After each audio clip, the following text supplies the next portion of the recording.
Ak ste Airsoft začiatočník, tak pravdepodobne ste urobili alebo ešte len urobíte zo pár chýb. Preto sa v tomto videu pozrieme na 7 vecí, o ktorých by som rád vedel, keď som začínal s Airsoftom.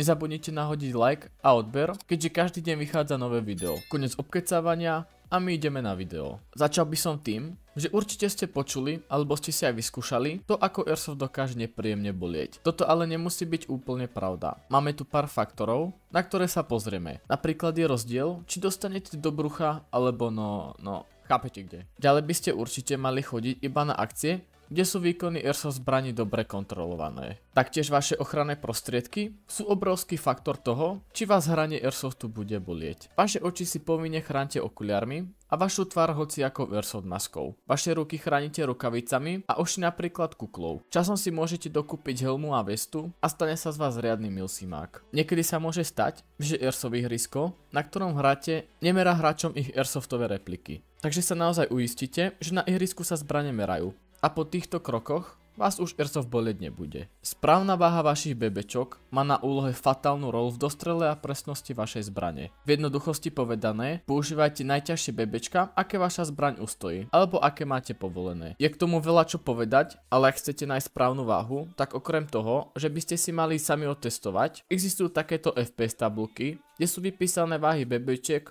a vidíte, ktoré sú optimálne. Keď už sme pri tých bebečkách, mám ku ním ešte jednu super radu. Nekupujte tie najlacnejšie bebečka. Áno, je mi to jasné, chcete ušetriť, ale bebečka naozaj není vec, kde by ste mali ušetriť. Ak chcete čo najviac ušetriť, tak si pozrite moje video top 6 rad, ako ušetriť v Airsofte. Jedine čo dosiahnete kúpou lacných bebečok, je zlá presnosť vašej zbrane. Možné zasekávanie bebečok vo vašej zbrani a na záver sa môžu vo vašej zbrani rozdrviť, čo môže poškodiť hobab gumičku a to naozaj nechceme. Naozaj nedávajte silikónový sprej do vašej vnútornej hlavne. Možno to znie ako dobrý nápad, veď predsa, keď namažem hlaveň, bebečka budú mať menší odpor a dostrelím 7 km. No nie je tak úplne. Hociaký olej vo vašej hlavni iba zvýši percento zachytávania nečistôt. Alebo sa daný olej môže dostať do hobabkomory, kde sa nachádza gumička, ktorú keď naolejujete, tak môžete prísť až o 70% dostrelu vašej Airsoft repliky. Uistite sa, že vaša hlaveň je čistá a vaša gumička v hobabkomore není mastná. Na to vám môžu pomôcť takéto čistiace sety. Nepotrebujete úplne všetko príslušenstvo na vašu zbraň.